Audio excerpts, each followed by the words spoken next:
కావ్య రాజు గొడవ పడడం చూసి పంతులు వచ్చి, ఏంటమ్మా ఏమైంది అని అంటే, ఏం చెప్పమంటారు పంతులు గారు, నా మొగుడు గురించి అని చెప్పి తన భర్త గురించి చెప్తూ ఉంటుంది. నా భర్త పెద్ద తాగుబోతు, నా ఇంటికి వచ్చి చికెన్ వండలేదని చెప్పి కొడతాడు, అందరి మాటలు వినేసి నన్నే అంటాడు, ఇంట్లో ఎవరు ఏ తప్పు చేసినా నన్నే అంటాడు, ఏమనంటే ఒక బూత్ బంగ్లాకి తీసి అక్కడ పడేయమంటాడు, రోజు నన్ను ఆ బూత్ బంగ్లాని క్లీన్ చేయమంటాడు, కడగమంటాడు, నన్ను నానా విధాలుగా హింసిస్తాడు పంతులు గారు.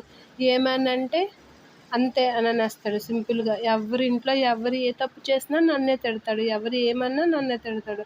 ఎంత దిన్నుగా భరిస్తున్నానో తెలుసా పంతులు గారు. ఇంత దిన్నుగా భరించి పోనీలే భర్తే కదా అని సర్దుకుపోతుంటే, ఈ మధ్యన ఏదో చిన్న తప్పు జరిగిందంట, అది వేరే వాళ్ళు చెప్తే కానీ మా ఆయనకి తెలియలేదంట.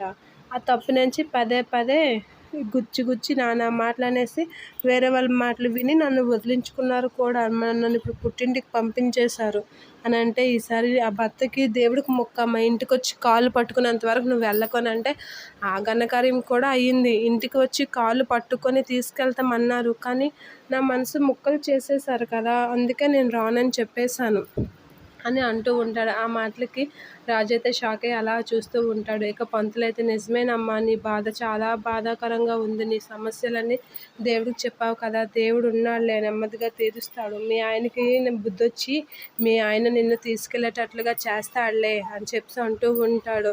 మా ఆయనకి బుద్ధి రాదులేండి, ఎందుకంటే మా ఆయనకి అసలు బుర్ర ఉంటేనే కదా బుద్ధి రావడానికి, అది లేదు మా ఆయనకి అని చెప్పి కావ్య అంటూ ఉంటుంది.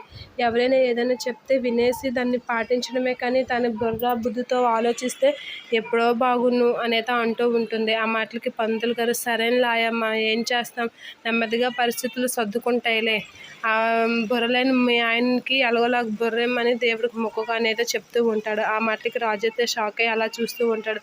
అక్కడికి పంతులు కూడా నన్ను ఇలా అనేస్తున్నాడు అని చెప్పి అలా షాక్ అయ్యి చూస్తూ ఉంటాడు.